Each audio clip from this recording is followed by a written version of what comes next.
Hola, ¿qué tal lleváis el confinamiento? Hoy es el esperado domingo por todos los padres para sacar a sus niños y niñas como si no hubiera un mañana. Espero que haya ido bien la experiencia.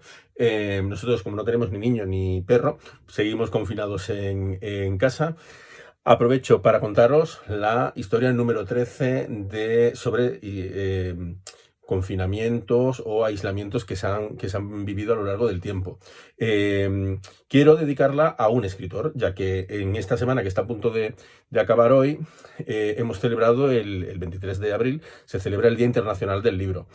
Generalmente se celebra ese día porque fue el día que murió Shakespeare, el Inca Garcilaso de la Vega, Cervantes, y también que nacieron o murieron otros escritores. En Cataluña, el 23 de abril, también celebramos Sant Jordi, que es una de las fiestas más bonitas que hay. La gente sale a la calle, hay paradas de libros, se venden rosas. La tradición dice que el chico le regala a la chica una rosa y la chica al chico un libro. Anda que no son listos. Los libros son bastante más caros, aunque rosas también hay de todos los precios. De todas maneras, este año no hemos podido disfrutar de esta festividad, que es muy chula. A mí es la que más me gusta de Cataluña. Bueno, y hoy en día la gente se regala indistintamente, ¿eh? A cualquier persona le puede regalar libro y rosa. Yo a mi hermana lo hago, con mi pareja también. Nos regalamos libro y rosa de forma indistinta, ¿no? Lo dicho, no hemos podido celebrarla. Sí que es verdad que hemos hecho unas flores grandes nosotros aquí en casa, unas flores grandes de papel de seda, unas rosas grandes, y las hemos puesto en los balcones para engalanarlos, un poco para no perder la alegría de ese día, que generalmente siempre hace sol. Y que bueno, que este año ha sido un poco triste. No pasa nada por reconocer que ha sido un día triste. Bueno, a ese día, al Día Internacional del Libro, le quiero dedicar la historia de hoy. ¿Vale? Quiero que penséis en un escritor joven. Trabaja en un periódico, escribe pequeños artículos, también trabaja en una editorial, y está casado con una mujer, que sí voy a decir el nombre de ella, que se llama Mercedes Barcha, y tiene dos hijos. Un día, allá por 1965, a principios de 1965, decide que se van a ir a pasar el fin de semana con los niños, casi como ahora, casi como hoy, ¿no? Deciden montar a los niños en un coche y ellos viven en Ciudad de México, no son de allí. Realmente Mercedes Barcha y el personaje del que voy a hablar hoy realmente son colombianos, pero viven en Ciudad de México y deciden ir a pasar el fin de semana con los niños a Acapulco. El personaje reconoce que cuando va en el coche, en ese trayecto desde Ciudad de México hacia Acapulco, sufre lo que él no lo llama una revelación, pero sí como un cataclismo. Él llega a decir la palabra cataclismo interno, ¿no? Que de repente siente como algo a lo que le llevaba dando vueltas, una novela, pues de repente lo tiene claro, ¿no? El argumento tiene claro como todo en aquel momento. Dice que el cataclismo es tan intenso en aquel momento que incluso tiene que esquivar una vaca para no estrellarse con ella. Entonces, ¿qué ocurre? En el momento en el que esta persona pasan el fin de semana en Acapulco, regresan a Ciudad de México y decide dejar su trabajo, sus dos trabajos, y encerrarse en su casa. De ahí el tema de que sea una historia de aislamiento, de confinamiento. Decide centrarse únicamente en la tarea de escribir una novela, aquella novela de la que había sentido como la revelación. Él había escrito ya 3 o 4 novelas más pequeñitas, sin mucho éxito. Y esta vez, pues, ha tenido aquella revelación y decide dejarlo todo y aislarse en su casa y centrarse en escribir. Cada día va a escribir como 6 o 7 horas.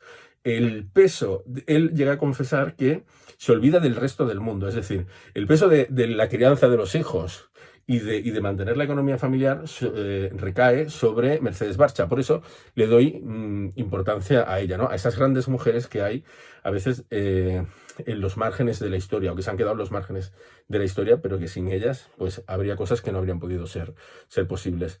La cuestión es que Mercedes Barcha, mientras su marido está allí escribiendo y demás, ella se les acaban los pocos ahorros que tienen empeña en el Monte de Piedad sus joyas.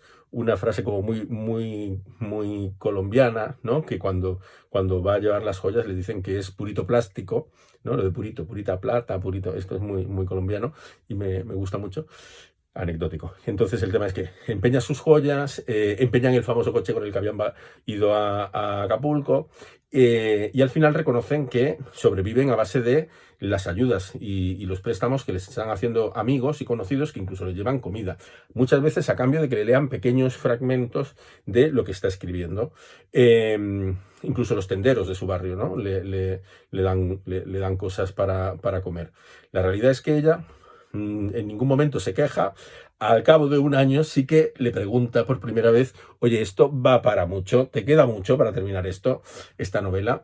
Y él pues le dice que sí, que le quedarán como 6 meses, ¿no? Y entonces ella no vuelve a preguntar nada más y allá que sigue. Él reconocerá que lo que más le alucinó es que jamás le faltaron folios. Él, en su proceso creativo, se ve que gastaba bastantes folios y cada vez que necesitaba un nuevo paquete, pues allí estaba el nuevo paquete de 500 folios sin saber de dónde estaba saliendo el dinero.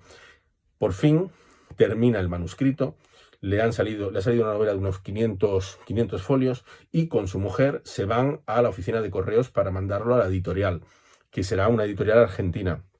Cuando le pesan el paquete y le dicen lo que cuesta, no tienen dinero para pagarlo. Entonces solo tienen para pagar la mitad. Entonces deciden dividir el manuscrito en 2 partes, mandar la primera parte y en cuanto tengan dinero mandarán la segunda. Al cabo de un día o 2 podrán mandar la segunda. Pero se dan cuenta de que realmente lo primero que mandaron fue el final. Cuando ya por fin mandan el segundo paquete, Mercedes Barcha le dice a su marido, ahora solo falta que la novela sea una mala novela, ¿no? Como diciendo, a ver, después de lo que hemos pasado, solo faltaría que hubieses hecho una porquería. Pero no, se acababa de escribir 100 años de soledad. La novela, él era Gabriel García Márquez, Gabo, que es como cariñosamente lo conocían su gente más cercana, y se trata de una de las novelas más bonitas escritas en castellano. Además, uno de los representantes principales del realismo mágico. Si estabais dudando, no sabíais qué leer en esta cuarentena, este es vuestro libro. Es una pena que no os lo hayáis leído todavía. Bueno, fue un éxito. El libro se publicó en 1967. Tardó 18 meses, estuvo encerrado escribiéndolo, centrado únicamente en el libro, 6-7 horas dedicados únicamente a escribir esta maravilla de libro. Y en cuestión de 30 años, pues han vendido como 25 millones de copias. Pero es que además, en 1982 le valió el Premio Nobel de Literatura. Como os dije, ahora os voy a contar una anécdota y un bonus track si me da tiempo. La anécdota es que él era colombiano, murió hace poquito, Gabriel García Márquez. Y entonces en este libro aparece por primera vez, bueno, no sé si en otro cuento antes, pero aparece Macondo, el pueblo de Macondo. Es un pueblo muy particular, es donde ocurre la novela. La novela es la historia de una familia a lo largo del tiempo, de diferentes generaciones de esa misma familia, y ocurre en Macondo. Macondo es un pueblo súper mágico. Está a la orilla de un río, se construye a la orilla de un río, en un sitio muy poco accesible. Bueno, tiene como muchas particularidades, ¿no? Y entonces, en Colombia siempre se ha querido saber un poco dónde estaba Macondo. Él siempre dice que Macondo surgió de su imaginación. También hay anécdotas, que el nombre lo vio escrito en la carretilla de un vagón, de tren. La cuestión es que hay un pueblo, que es el pueblo de nacimiento en Colombia de Gabriel García Márquez, que se llama Aracataca, que siempre se ha otorgado el ser Macondo.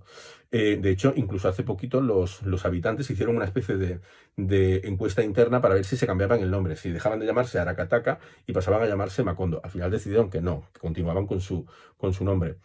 Pero un poco siempre ha sido la anécdota. Hace un par de años, mi compañero y yo fuimos de viaje a Colombia, un país maravilloso, que no te lo acabas nunca, súper diferente, por zonas, la parte del Caribe. Yo tenía muchísimas ganas de ir a Cartagena de Indias. Me decepcionó un poco porque es verdad que conserva el casco antiguo colonial súper bien, es súper bonito, pero está en manos de gente muy rica que lo utiliza para veranear una semana, o empresas, hoteles, grandes cadenas. Entonces falta vida, ¿no? Hay mucha gente, pero que haya gente no significa que haya vida. Entonces esta parte me decepcionó un poco. Y en Cartagena de Indias empezamos a buscar algo para regalarle a mi hermana. Siempre le compramos alguna joya y a mi ahijada, mi madre. Y entonces nos dijeron que lo que se llevaba en Colombia, lo que se compra es filigrana de Mompox o esmeraldas.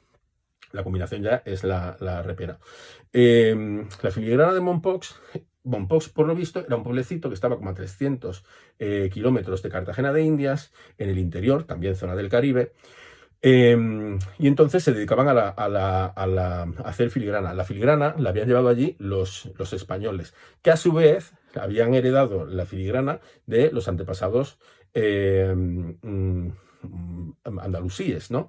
Que a su vez la habían traído de Siria, de la zona de Siria, de Irán, que de hecho allí también encontramos filigrana. Es decir, la filigrana de Siria y de Irán viajó hasta Córdoba y de Córdoba viajó hasta Mompox. Nosotros tuvimos mucho interés por ir a Mompox y allá que nos fuimos. El viaje es largo, se trata de un pueblo aislado, se trata de un pueblo que está construido al lado de un río que es el Magdalena, es un río con un caudal enorme por el que en épocas anteriores había vapores, los típicos barcos aquellos que tenían una rueda. Y además es un pueblo que parece anclado en el tiempo, pero hace 3 siglos. El típico pueblo colonial con casas enormes, con unas ventanas enormes y que no pasa una gota de aire, aunque las tengas abiertas todas. Muchísima humedad, porque es Caribe, pero además es interior y además está la humedad del río. Cuando llegamos a Mompox, efectivamente, Mompox es Macondo. Es él, ¿no? Pero es que además el calor, en las novelas y en los cuentos de Gabriel García Márquez, el calor es incluso un protagonista más, ¿no? Y ese calor lo tienes en Mompox. Desde que te levantas a las 6 de la mañana y sales, es un calor casi asfixiante, casi te falta el aire. Hay muchísimo bochorno, muchísima humedad. Solo empiezas a sentirte un poco a gusto cuando anochece. Y entonces paseas por la orilla del Magdalena, con aquellas casas coloniales, con porches,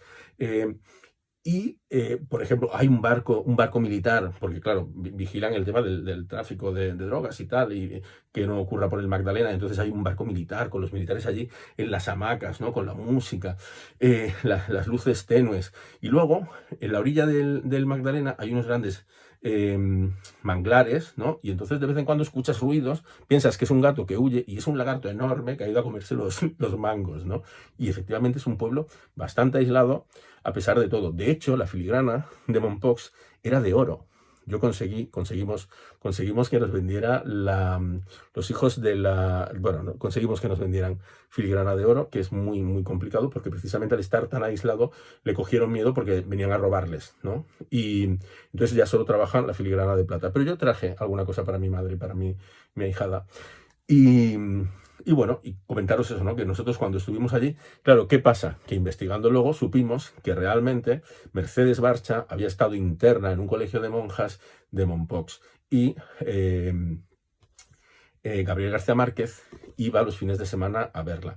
Con lo cual, muchas de las historias tienen el origen en personas o en cosas que pasaron en Mompox. En Mompox mágico es incluso el cementerio. En el cementerio, cuando vas a entrar, hay un cartel grande que dice: en este lugar